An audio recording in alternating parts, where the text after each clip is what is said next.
মাদক পাচারের বিরুদ্ধে এক বড় অভিযান চালায় রবিবার আগরতলা শুল্ক বিভাগের সিঙ্গল বিলের customs preventive force CPF unit. এই অভিযানে একটি 10 চাকার ট্রাক থেকে 4,49,21,000 টাকা মূল্যের 898.42 কিলোগ্রাম শুকনো গাঁজার একটি বিশাল চালান বাজেয়াপ্ত করা হয়। 6 জুন 2026 তারিখে একটি নির্দিষ্ট গোপন গোয়েন্দা তথ্যের ভিত্তিতে শুল্ক কর্মকর্তাদের নেতৃত্বে একটি দল রবিবার ভোরে আগরতলা মানিক ভান্ডার কুমারঘাট NH 108B রুটে হেজামারার বড়পুকুর SB স্কুলের কাছে ট্রাকটিকে আটক করে। গাড়িটির ফুয়েল ট্যাঙ্কে বিশেষভাবে তৈরি করা গোপন প্রকোষ্ঠের ভেতরে বিপুল পরিমাণ নিষিদ্ধ দ্রব্য লুকোনো অবস্থায় পাওয়া যায়।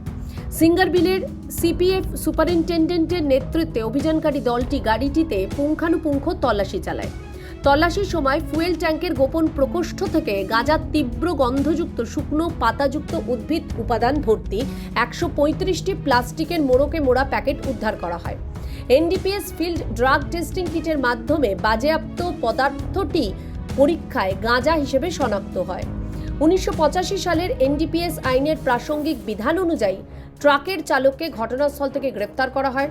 তার বিরুদ্ধে এনডিপিএস আইনের বিভিন্ন ধারায় মামলা দায়ের করা হয়। এই উল্লেখযোগ্য অভিযানে বিপুল পরিমাণ মাদক বাজেয়াপ্তের ঘটনাকে এই অঞ্চলের মাদক চোরাচালান চক্রের জন্য একটি বড় আঘাত হিসেবে বিবেচনা করা হচ্ছে।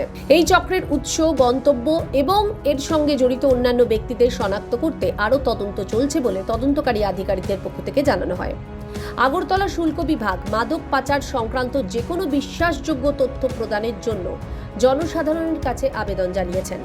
প্রাপ্ত সকল তথ্য গোপন রাখা হবে এবং দ্রুত ব্যবস্থা গ্রহণ করা হবে বলেও আশ্বাস দেন তারা। ত্রিপুরা থেকে দেবাশিস বোসের রিপোর্ট, CN ত্রিপুরা।